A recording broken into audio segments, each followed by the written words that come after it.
Welcome. My name is Deborah Clearwaters. I'm the Director of Education and Interpretation, and it's a huge honor for the museum to host this program, to host the exhibition in the Tateuchi Gallery. I hope you all had a chance to see it. Did everybody get in to see the video poem in the Tateuchi Gallery?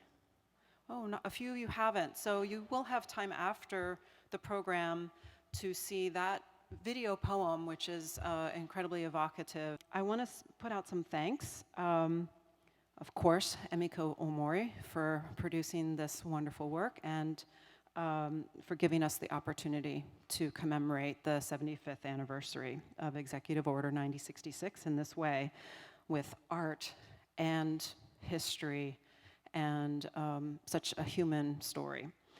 And I also wanted to thank our curator of Japanese art, Laura Allen, who was really the instigator here at the museum to make this happen. And Laura's here in the front row. So Laura, kudos to you for understanding how important it was for us to host this experience.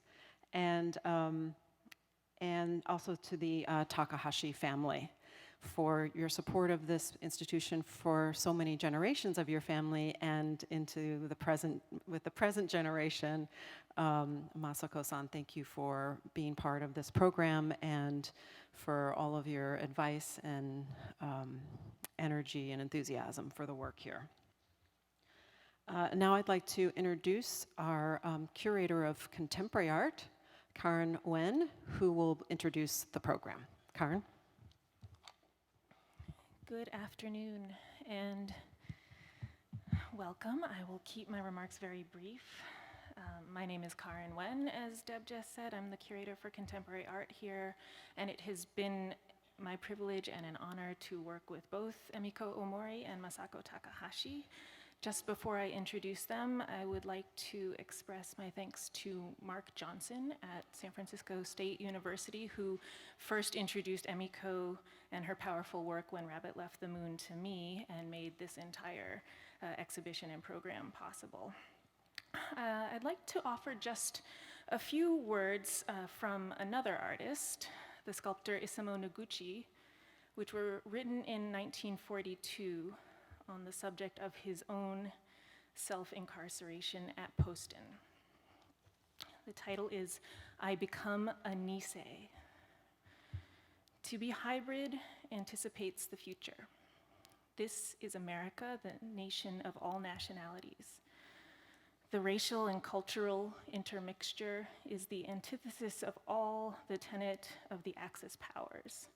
For us to fall into the fascist line of race bigotry is to defeat our unique personality and strength.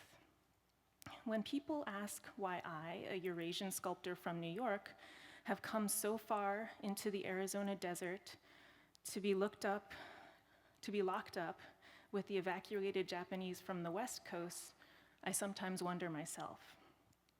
I reply that because of my peculiar background, I felt this war very keenly and wished to serve the cause of democracy in the best way that seemed open to me. At other times, I say that I felt sympathy for the plight of the American-born Japanese, the Nisei, or else that relocation offered a presage of inevitable social change in which I wished to take part. All of this is true, but I might also have said that a haunting sense of unreality, of not quite belonging, which has always bothered me, made me seek for an answer among the Nisei. Art usually has a few answers for us when you start asking questions. So I will introduce Emiko Omori and Masako Takahashi before they speak for themselves. Emiko Omori was born in 1940. She was about a year and a half old when her family was forced into a concentration camp in Arizona. She later graduated from the cinema department at San Francisco State University and became an editor and cinematographer. Thank you. She became an editor and cinematographer at KQED in 1968. Since then, Omori has freelanced as a cinematographer, produced and directed, as well as making her own award-winning films. Rabbit in the Moon, a documentary about her family and the incarceration of American Japanese during World War II, premiered at the Sundance Film Festival and won, among its many honors, a National Emmy. Masako Takahashi is a visual artist living and working in San Francisco and San Miguel de Allende, Mexico. She and her brother Norman were born in Topaz Relocation Center in Utah, where her family was incarcerated during World War II. She attended the San Francisco Art Institute, Bard College, and graduated from UC Berkeley. Takahashi's practice involves her hair as embroidery thread and at times as a line drawing medium, which you'll see in our galleries. Henry and Tomoe Takahashi, Masako Takahashi's parents, generously donated funds for the Asian Art Museum's Japanese galleries, and her mother's sister, Masako's aunt, Masako Martha Suzuki, donated the Japanese tea house, permanently installed here. Her scroll Black Enso, her work Black Enso was drawn with her own hair on a high-resolution scanner and then printed on rice paper, not exactly a traditional medium. And it is installed in the tea house this week through March 5th. Emiko? So thank you for being here, and it is particularly an important time to be remembering this anniversary. The reason we were late is there's, unfortunately, at the same time, films of remembrance are being shown in Japantown. So we were there to give a little presentation, and now here we are, but I'm a little bit breathless. The little piece that you saw, if you got up there, well, I like to call it Little Rabbit. This is from Phil Perkins, who helped me with both Big Rabbit and Little Rabbit. And it is a distillation of Big Rabbit, actually. I was attempting to get to the emotional core of what might have, how my parents and parents' generation felt. I also caught a cold, sorry. And when I watched Big Rabbit without sound, there was a beautiful visual story there. And sometimes you miss the visual story when you're listening to talk. And so I just started to experiment with this concept, and then showed it to a few people, and got very good response. And then Mark Johnson out at San Francisco State suggested I bring it here, and here we are. We were just in New York, my sister and I, and we were, I was having a retrospective at the New York Museum of Modern Art, which happened to be near Trump Tower. So it was, every time we went out and tried to drive around, it was kind of like, there he is. So in a way, I guess he has made this particular issue relevant for today. So here's a few things I brought some to show and share. For those of you who saw the piece, and it's also at the very beginning of Rabbit, there are these little stones that were inscribed and put into a 55-gallon oil drum. And a farmer who homesteaded land on the Hart Mountainside was plowing and uncovered this 55-gallon oil drum.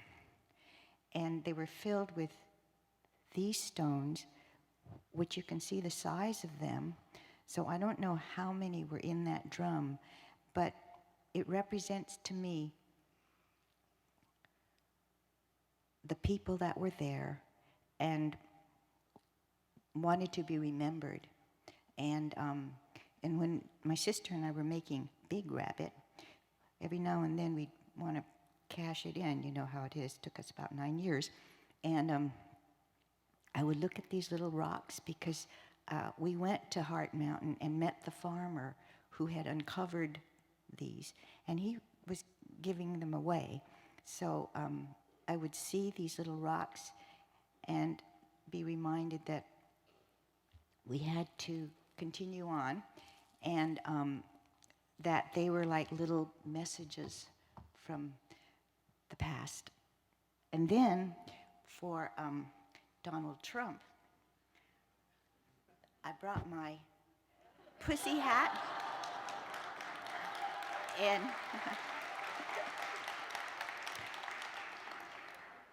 and we have these little pins that say "Never Again" on it. So here's to you, Donald. Thank you. Masako. Hi. The piece that I have installed in the tea room is on the scroll in the niche. And the symbol you'll see is a circle. It's called an enso. Many of you know what that is. It's often called the Zen circle. It's an iconic symbol of meditation or being centered or feeling centered or wanting to become centered. And it's like a touchstone. And I thought it was appropriate to remember the incarceration. My mother, father, my aunt, my mother's sister, my brother, and I were all in Topaz, Utah, which is one of the camps not too far from California. Anyway, it seems like this time, with what's happening with the Trump administration, that it's a time for us all to become, again, centered as much as possible so that we can move forward. And instead of trying to be so judgmental, or this is, I suppose I'm speaking for myself, to try to feel in some way positive and to start from a kind of neutrality. So anyway, that's why that particular symbol at this particular time. Thank you. I actually forgot a couple people I wanted to thank. There's so many people involved in an event like this. Actually, all the work to coordinate the program was done by Sylvia Chang. Sylvia in the back there. Yay, Sylvia. She would normally be here, but she's under the weather, so she didn't really have a good voice. And I also wanted to thank our AV crew. We've got Michael, Matt, and Abby today. Thank you. And Coral Reef, our longtime docent and volunteer who has videotaped almost everything that we do here. And so we have one of the most incredible archives of public programs of any museum in the country, not least of which any Asian museum. We're the only Asian museum that has it, but thank you, Coral. So the film is 9066 to 9/11, America's Concentration Camps Then and Now, question mark. The film is a look at World War II era treatment of Japanese Americans as seen through the contemporary lens of our post-9/11 world. While new concentration camps have not materialized, mass deportations and detentions have forced a comparison of the two experiences, revealing a striking set of similarities. The importance of these treatments have recently become a new threat with the new political order in the US. As you're watching the film, I'm sure you will reflect on how it is relating to our lives today. Again, please write down any questions that you have. We'll collect them and try to answer as many as we can during the conversation portion. Okay. When I heard about President Trump issuing executive orders left and right, like, oh boy, you know, what are these executive orders going to mean? Because I know that a very general kind of, you know, non-specific kind of order, as an executive order is, can be used to do a lot of damage, you know, and we don't quite understand it until it's happening already. So after seeing this movie, and that, you know, so many people have been deported already, it's happening already, you might say. I came out of the camp and just wanted to get on with my life. So, you know, it wasn't something I thought about very much. And it wasn't until the redress movement really got started, and I got caught up in that. And I also became a named plaintiff in the lawsuit called the class action lawsuit called Horry versus the United States. And we got all the way up to the Supreme Court.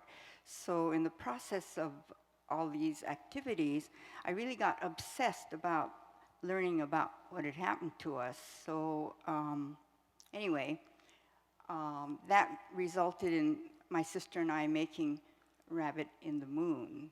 It was so obvious that very few people knew that this had happened, and then, you know, they didn't know all of the details. And the aspect of the camps that particularly interested me was something called the loyalty questionnaire, which the government imposed on everyone over the age of 17, and through the answers to the questions, divided the people into loyal and disloyal, and the disloyal were segregated into Tule Lakes. So, you know, it's just kind of terrible when you think about just what the government did to us, and kept most of us in the camps for a long time. I mean, getting us out of the camp turned out to be difficult. I don't know why, because we're pretty harmless, but now, I have to say that in studying this history, I had to really understand that the history of racism in this country, you know, goes way back to the founding, practically. And when the Constitution and all were put together, I don't think they were thinking about peoples of color, that this country was set up for white people. And so from the very beginning, this has been a very racist country. And I find it hard to say, parallel our experience with the experiences of black people, Native American peoples, because somehow their problems have been so ongoing, and ours were kind of different in that it happened in this brief time, and yeah, it traumatized all of us, but we came out of the camps, and most of us have, you know, made our way into middle-class America. And so it's, you know, our experience is really different from the other peoples of color, but there really is, you know, white America and a non-white America. Now, if you're following the news, just this last Wednesday, 2 men of Indian descent were drinking at a bar, and somebody came up and started hassling them. And I don't know, I guess they had words. And the guy left, this white guy left, came back with a gun and shot the 2 guys, saying things like, "Why don't you go back to your own country," and stuff. So this is real, and you know, happened a few days ago. So for all of our rhetoric and all, you know, peoples of color are vulnerable still. And anyway, that's what bothers me or worries me a lot. Satsuki. So I was born in 1944 at the Tule Lake Segregation Center.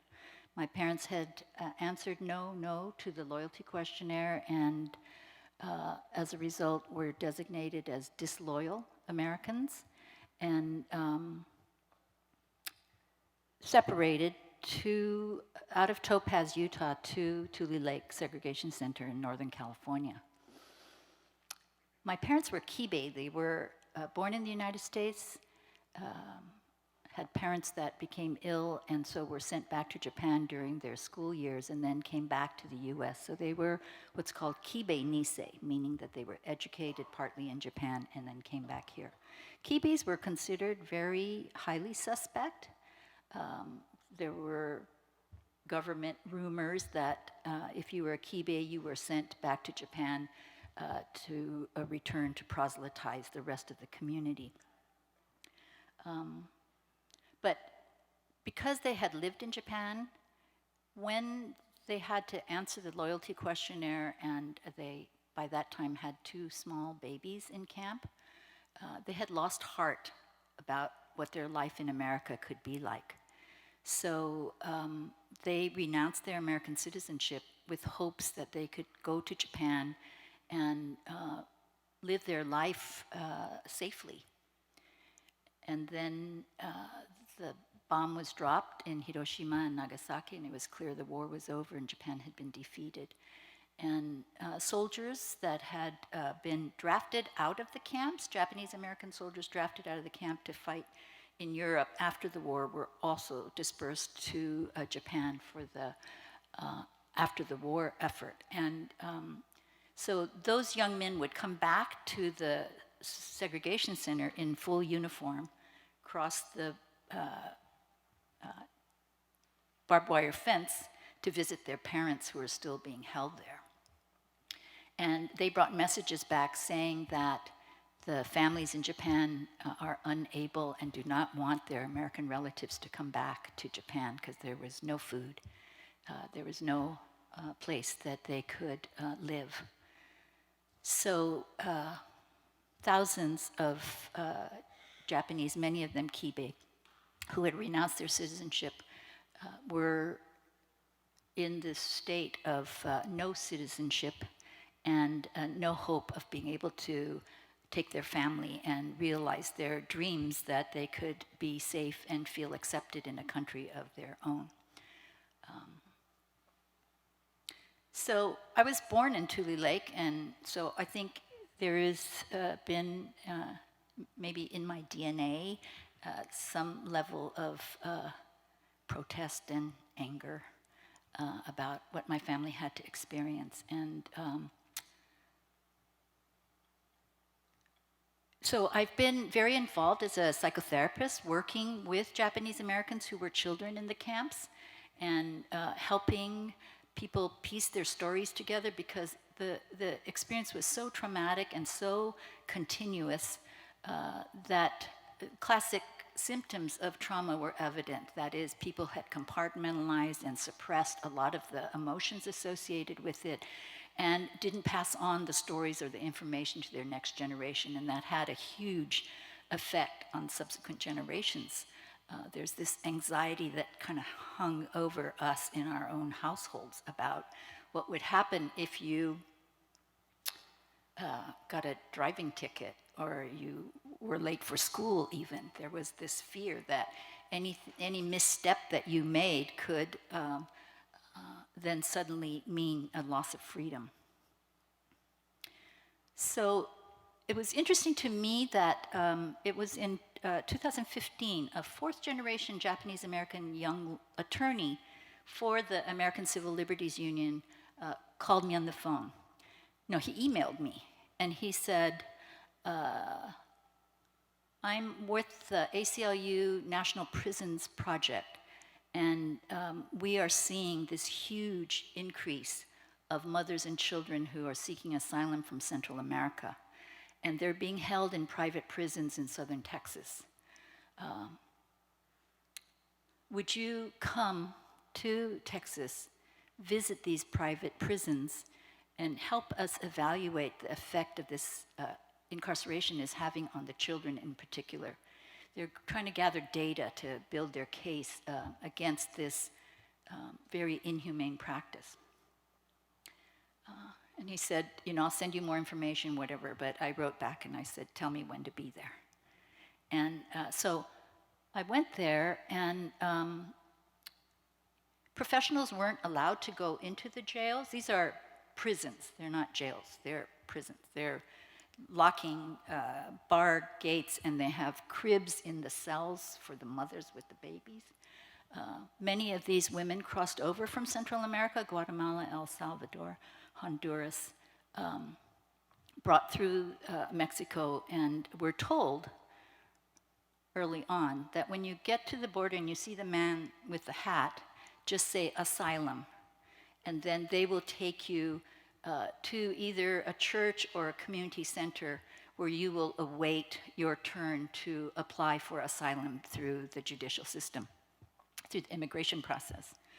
But in the interim, where prior to 2015, there maybe were 100 women and children that were being held for various reasons and not dispersed to the community.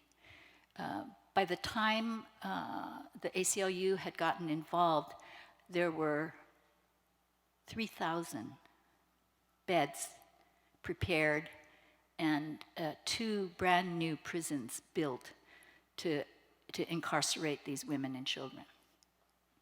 This young attorney, you know, his grandparents had been in the prison camps during World War II, and I said, well, what have you seen on the inside?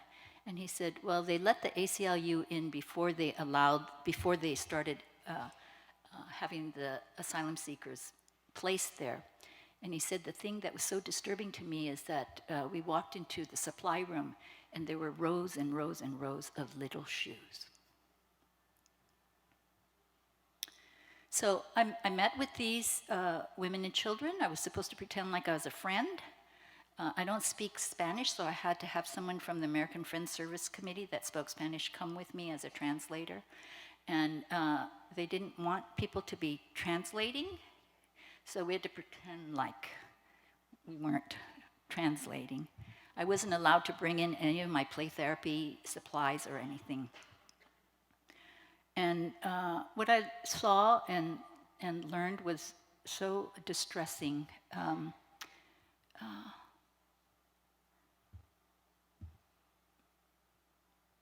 These children were losing weight, having nightmares, mothers tearful as they tell me the stories of being harassed and put into the refrigerator when they were first taken from the border. And the refrigerator turns out to be the isolation building that they had where they kept the temperature down with no blankets and cement floors. And they were handcuffed and then ankle cuffed and put on trucks and brought to these private prisons. Now, the reason I talk about these private prisons is because after many months of being involved with this project, I was asked to come back again because the private prisons were being challenged by the ACLU about not being qualified to hold children. But they had applied for special permission through the board that gives licenses to allow the prisons to be qualified as child care centers. So several of us, therapists, social workers, showed up at the hearing to make a statement, and eventually they were turned down. But I'll make it quick here. Here's the danger right now, is that the current administration is planning to utilize private prisons as a way of addressing the problem of detention and the immigration and the ICE Department, Homeland Security, is looking to actually invest more money and build more private prisons. And private prisons don't come under the purview of any kind of federal regulations in terms of standard of care and humane treatment. And there have been many violations in these private prisons of abuse, assault, and deprivation of prisoners. So the last thing I'll share with you is that I joined a march, a protest. I hadn't done that since I was a student at Berkeley in the 60s. And when they found out that there was a Japanese American in the audience that had been participating in this study of what was happening there, they asked me if I would speak. So I had a translate come up with me, and I just had a simple statement to say, which was, and there were hundreds of people there. I said, you know, when my parents were taken from their homes and placed in a prison camp without any due process of law, nobody stood up for us. Nobody was marching, nobody was protesting. There were a few kind organizations like the American Friends Service, but there was no outrage about what was happening to us. So I was very happy to be a part of this protest as we stood in front of the big prison, protesting and yelling and bringing our signs. And I realized that for me, there was a very profound healing that was happening for me, that I could use the tragedy of my family history to speak and be there on behalf of other targeted victims today. So I'm glad to be here today. Thank you. Maybe before we get ourselves into really discussing as a panel, because there's going to be lots of moving around while these cards get picked up, I'll just say, what will I say? I want to take my hat off as a part of this museum and as an administrator here, and just say that this day and seeing all of you here moves me really deeply.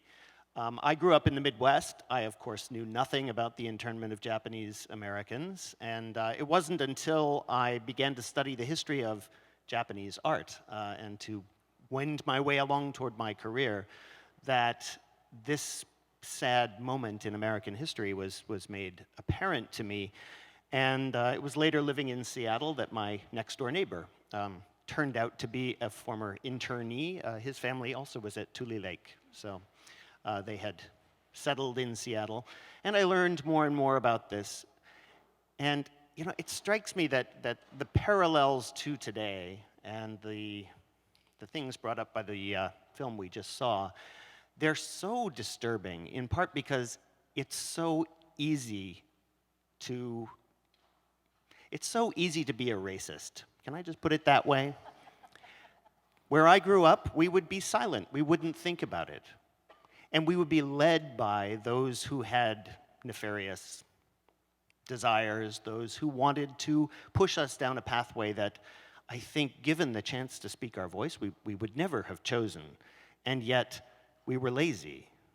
We gradually heard about atrocities that were happening or about rights that were being denied, and we sat still and we did nothing.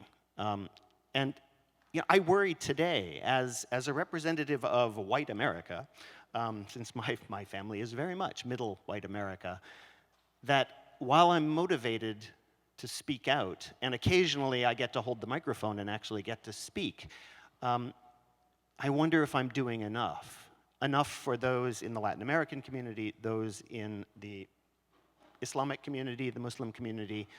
Am I speaking out against the repression of their views? And you know, it's something that I grapple with every day. This morning, I read a wonderful, I'm getting the questions, so we're gonna get to move on quick.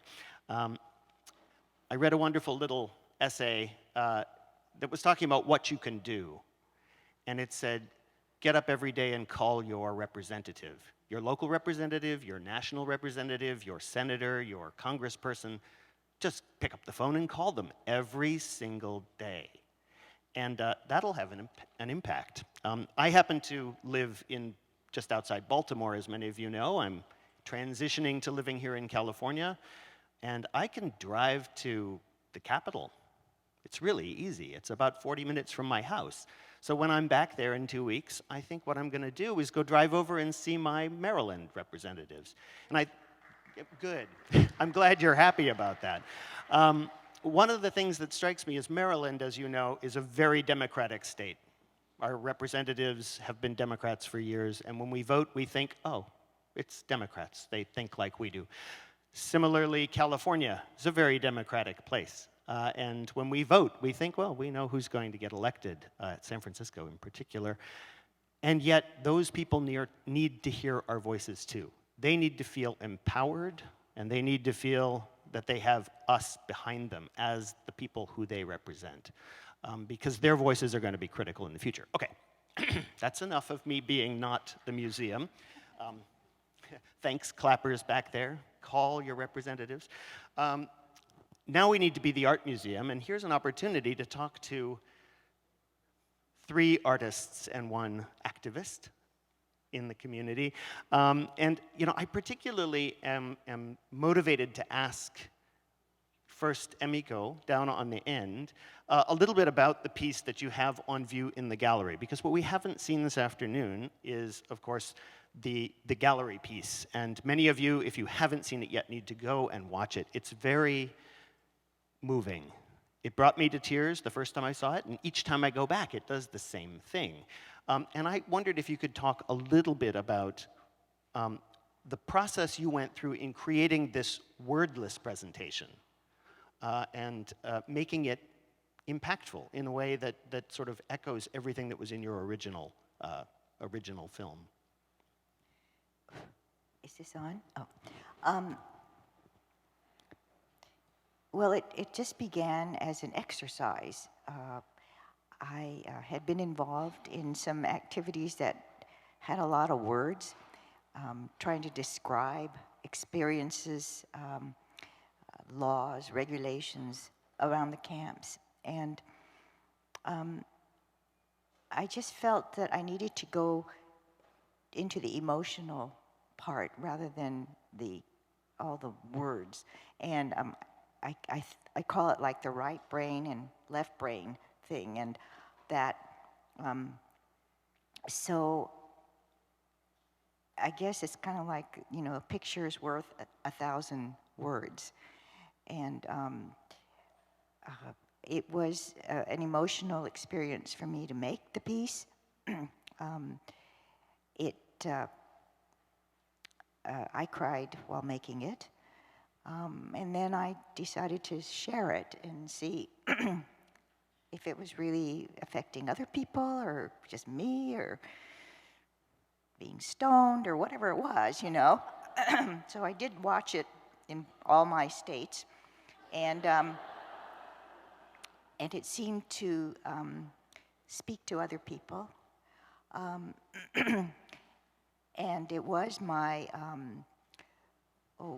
dream, really, to have it as an installation piece in a museum. And who would have ever thought that it would be in this beautiful museum? And that little piece, which is just 14 minutes long, could have brought all of this together. It's always a mystery to me how these things work.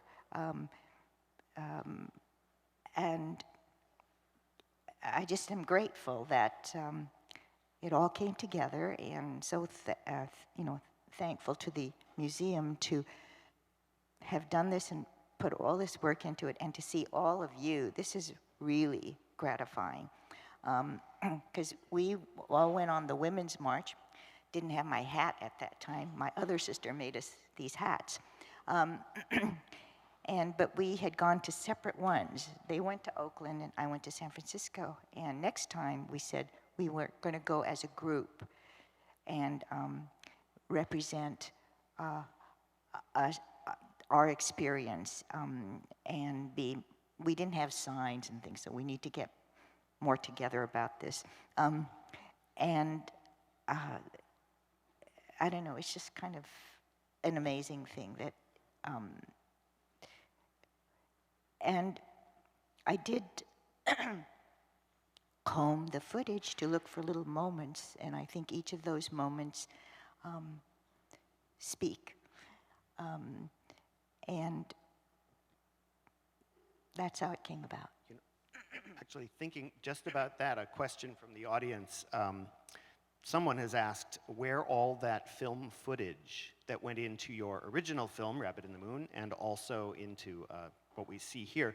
Some of the footage was the same. We see reused in the documentary that we watched here. But where does that all come from? And is there more? Yes, it's from two DVDs put out by the Japanese American National Museum. One is, one is called Moving Memories, which consists of home movies, pre-war home movies, and then one called Something Strong Within, which is, I think, part of this DVD, and it's home movies taken in the camps. And there is such a profound difference of when there's footage taken by familiar people than by government people who come in, and all that stuff feels staged. So yes, I noticed that there were some images that were in here, and in Rabbit we did shoot also footage of the camps at that time. So that would have been the 80s or 90s, and it was they're different now because now a lot of them have become national parks or are being preserved by organizations. And so when we went out, it was very raw and you know, very haunting to be there. And I've used that because in the 14-minute piece, I kind of, you know, calling it a poem, you can kind of like go backwards and forwards in time and leap about in locations and stuff. So it gave me some freedom. There's one last question about just to you, and then I'll ask some of the other panelists. Where can we or how can we see Rabbit in the Moon today? Oh boy, here it is. Here's a distributor sitting right here out of her bedroom. We're not very organized about it. You know, Rabbit's been, you know, like it was 1999. I mean, how many years ago that was? And it, you know, was being distributed and all that back then. And I know we need to. She brought 10 copies. Yes, we did bring 10 copies, but we need to, you know, get a website. We have one, but it's not very good and all. So we'll get that together, and then when you can just Google Rabbit in the Moon. And I did a little bit of, finally, when somebody asked me about, you know, Rabbit in the Moon, like what countries see a rabbit in the moon, I was surprised to learn that, yes, Asian countries see it, like China. I mean, they have different variations on it, but so did the Aztecs and Native American cultures. So I wonder what this, was there some like communication way back then about like this little myths about the rabbit in the moon? And those 10 copies are for sale in our store downstairs. So, for those of you who are eager. Maybe, let's see, who do I want to ask this of? Well, I'll ask Masako. As a visual artist, not a film producer, you know, the work that you've produced is, and I was quite taken with the way you described it. It's an enso, this sort of symbol of everything and nothing, or of centering, or of Zen focus. As I sit here, you know, having watched this film and having considered your film, there is a kind of meditative quality to all of these productions. They challenge one to think and to consider the consequences of what has happened and consider what will happen. And I wonder if you can reflect a little bit on how these kinds of concerns of identity, concerns of society, have impacted your work. The work that's on view in the galleries now, but also the other works in your collected body of. Okay, there you go. Thank you. Well, I'm glad you asked in that way because it otherwise might sound like I'm deviating from the subject. But after internment, there was McCarthy and House Un-American Activities Committee and J. Edgar Hoover. And I mean, it wasn't just this one thing that happened way back then to those people. And it isn't just a matter of color. Across the road here at City Hall, I was hosed down by firemen with their fire hoses down the stairs to go and look at, be in the audience of the House Un-American Activities Committee when I was in high school. So in those days where people could not write anymore, you could hardly read anything anymore, many people couldn't see movies that might have been made, there were many things happening that were suppressive of free speech and thought, and it didn't matter what you looked like. So you might think, well, I'm not a person of color, and I'm actually Christian, or I have no religion. So, you know, it's too bad that's happening to these other people, but, you know, meanwhile you feel kind of safe.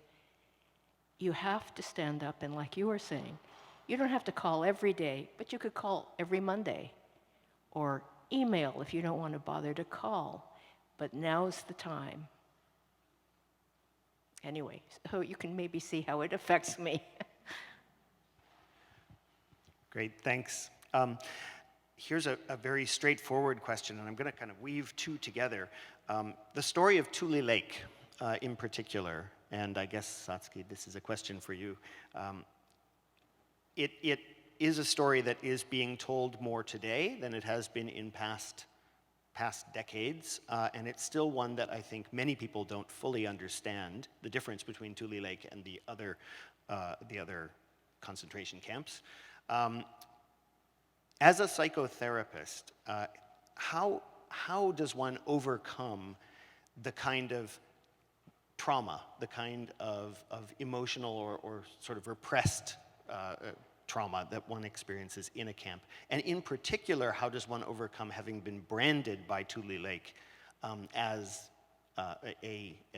what's the word we use for it? A nonconformist or a no, a disloyal, there we go.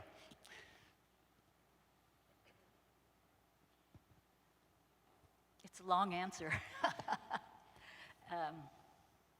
We're also called non-aliens. You know, so one way to think about healing from this trauma is by beginning to tell your story. That's the beginning. And in order to tell your story, you have to be in a safe place. So for many years, it wasn't safe to tell your story. It was better to be quiet, put your head down, go to work, and don't bring any suspicion on yourself. So I think once redress and reparations took place, it legitimized the people's innocence. When my mother got her letter of apology from the president, you know, and she got her check for $10,000. I went to go see her, and I asked her, I was worried about the dough. And I said, where's your check? And she said, oh, it's somewhere over there. And so I went to the desk to see the check, and I noticed that the letter had already been framed, the letter from the president. And so when I asked her, what did that mean for you? She said, I feel like I finally got my face back. So even when you're innocent and you are impugned with messages that you know aren't true, there's a way in which it gets internalized. So so there's the individual storytelling, there's the safety that's created, and then when the community begins to talk to each other about the trauma, and then the next level is when the people outside of your community who didn't have that experience begin to listen. So classic conditions of oppression, especially in a confined state, is to turn people against each other within the prison camps. And that's exactly what happened. People in Tule Lake were stigmatized by our own community. So even after camp, people who were in Tule Lake didn't say that they were no-nos. Because then other people say, oh yeah, you're the ones that made us stay longer in camp. You were the disloyal ones. And we were blamed for the extended period of time that people were held. So there was shame that got internalized, and it's the shame that has to be healed. And the way it's healed is when the true story is told at all these different levels. So that's moving. Thank you. So I have a question for Chizu, specifically a Chizu question. And this is interesting. I think it's a setup so that you can get on your soapbox. Compared to 1942, today we have many lawyers, some political office holders, some in broadcast, some who are working in film. There are civil rights groups that come from every corner of every interest here in the country. Wouldn't it be close to impossible for us to see the reestablishment of concentration camps in the United States? Well, you'd think so, but I think that, you know, it's not going to be the same. I mean, I don't think that they're going to go out and build, you know, camps, those barracks and all that sort of thing. But these stories of the deportations and the holding of people in private prisons and all that, you know, they're pretty close to the same kind of violations. And so in spite of our all the legal talent and spokespeople and everything, there's something about the government that seems to be able to do things, and not being a lawyer, and things like law cases just take a long time. I mean, think about Hirabayashi, Korematsu, Yasui, and Endo. You know, took the whole period of the camps practically for these cases to go through the legal system. So, you know, people out in the streets seems to have a lot of power. And so it's wonderful to see activity and people who had not much paid attention to what's going on politically are out there. And that's the major thing. I think that's what's going to do it. So I've been trying to kind of condense these questions together, and there's one that just doesn't get condensed. So I'm going to use it as a kind of a way to sort of move down the line of all four of you.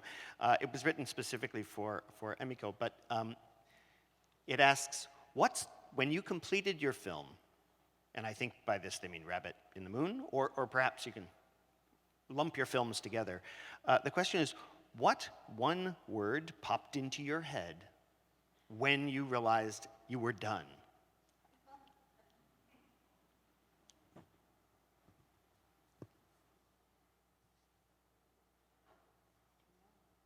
And I'm going to ask it of all of you. Having seen the film,